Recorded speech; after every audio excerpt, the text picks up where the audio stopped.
Next week is going to be beautiful zoo weather, beautiful for anything outdoors. Same story this weekend. You'll find great conditions. We will deal with a few more clouds tomorrow, but other than that, I mean, there's the shot in Orchard Park looking fantastic on the town auto cam. A couple clouds here and there, otherwise blue sky. So we're finding across pretty much all of western New York for today.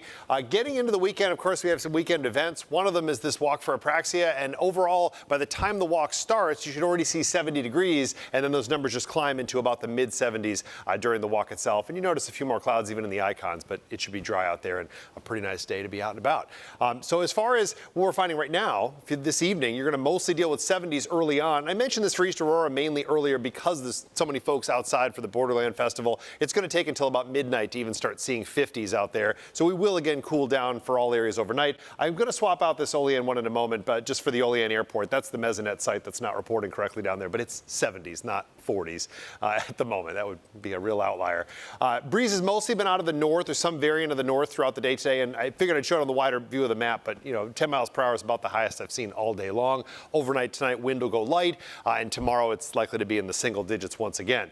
Our next disturbance is up here to the north, and if you look just north of the banner at the top of the screen, there's actually a cold front up there. That rolls towards us on Saturday, and right now it looks like actually the better chances for showers should be across parts of Ohio and then from the Finger Lakes east. That leaves us sort of in between with a chance for a passing shower. It's a limited opportunity for a few little pockets of a couple hundredths of an inch, and it's mostly showing up time frame wise, I'd say late night Saturday night. So there's Saturday 8 o'clock in the morning, a few more clouds from that disturbance as it approaches. It's pretty subtle, but it tries to put up a little dot here and there in the southern hills at 5 p.m. Saturday. You'll notice though those dots look a little bit more pronounced as you get closer toward the early morning hours. Most of these off to our east, so it's very minimal coverage.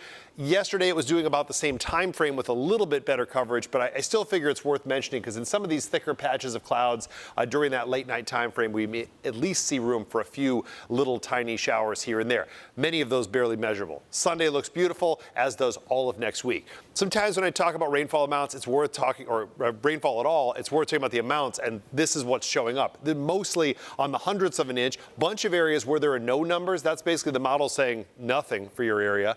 But then there's one or two spots that come up closer to a tenth of an inch. So that's why I figure I mention it, because I think we may find at least a few of those overnight into early Sunday morning. Other than that, quiet weekend.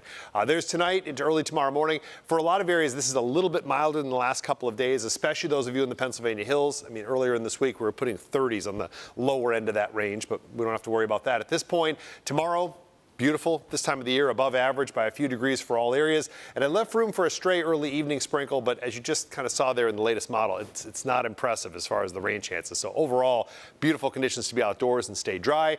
This coming week, of course, two opportunities to check out the bills, one of them at home, and check out that number. That looks pretty good on Thursday, but most of next week actually looks like room to at least get into the upper 70s, if not lower 80s. A good reminder that it is still summer.